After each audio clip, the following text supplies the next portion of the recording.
Hello, I'm Darth Paradigm. I have a couple of shocks here. The bottom one I found when I was in a destroyed Republic transport when I was scrounging around on Geonosis. Found it, just kind of lodged into some debris, and it was it was actually active when I found it.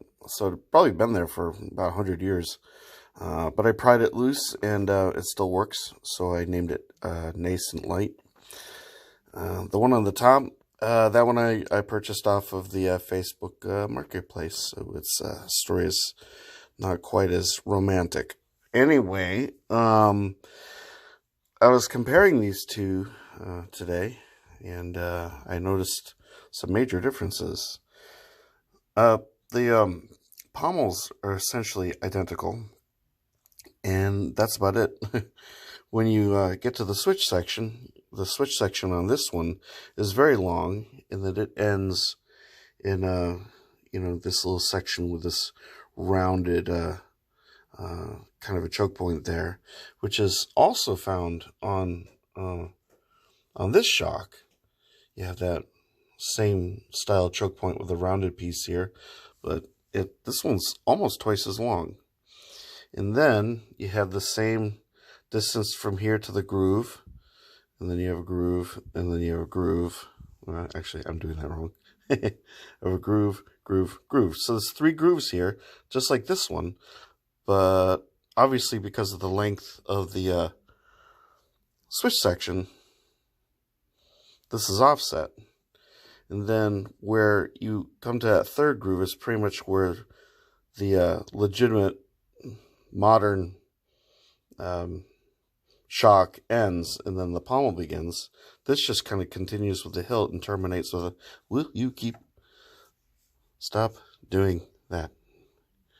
You're being uncooperative. Okay, so yeah, it kind of has a pommel reminiscent of I think what you maybe would find on I think like a Liberator V3. So that may be custom, because I didn't really find this on Geonosis. I actually purchased it on eBay. So okay, I'm coming clean. Anyway, so when I purchased this, I was under the impression this is just a heavily weathered shock LE. And this being a shock LE, I thought there'd be similarities, but there's substantial differences. So naturally, I assume that because this is MHS compatible and connects there, and the pommel is obviously a different pommel, or so I thought, that the main body must have originated from another hilt. So I went to the Ultrasabers website today, and I looked at all the hilts, and I could not find one like this, unless I completely missed it. So anyway, my guess is, and this is sort of for those of you out there familiar with Ultrasabers lore, it seems to me that this could either be kind of an MHS compatible parts hilt from like the custom saber shop, or it could be an older model of shock LE that maybe Ultrasabers just doesn't produce anymore, because they do modify their hilts, believe it or not. And this could just be an older model, and I'm inclined to think that that's probably the case with this one, because of the similarities between the hilt with the with this section and the three grooves, and it's a similar design. And I don't think that this was cobbled together. I think this is actually a legit older shock version. So anyway, let's get a close-up look, and then I'll turn out the light and let you see these things illuminated.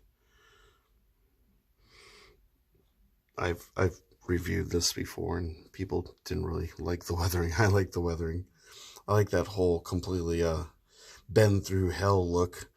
I watch a lot of videos. In fact, I was watching videos of World War II. There's people that go to battlefields with their they're metal detectors, and they locate the remains of soldiers and equipment, and they give the soldiers proper burials in their countries of origin, or at least they try to, and then they restore tanks and aircraft and things like that. It's very fascinating. So this is a way I tend to like these hilts that sort of look like relics of bygone eras. Anyway, so by the way, this one I've named Nascent Light. This is the name that it's had. This is just my shock LE, both stun sabers. And there you have it. Yeah. The Nascent Light actually has tricrete, some kind of tricrete blue. It's not really that light, but then again, I've got a Dayblade, which you'd think would make it look brighter, but it kind of doesn't. And the person that sold this to me, not that you can see it because it's very dark, added a something really, really unusual to the hilt. They actually tapped out a hole and threw in a LED retention screw. Yeah. Who would have thought of that, huh? Anyway.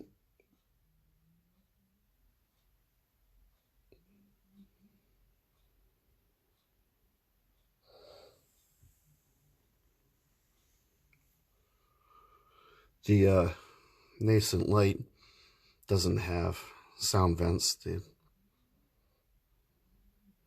shock LE does, because, well, that's the way whoever ordered it received it.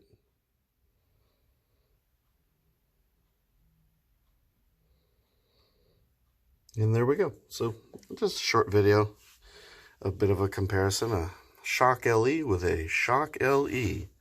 Hope you enjoyed the video, and yeah, well, that's pretty much it. So may the force be with you. I hope everyone's doing great, and I'll catch you guys in the next video. Take care now. Bye.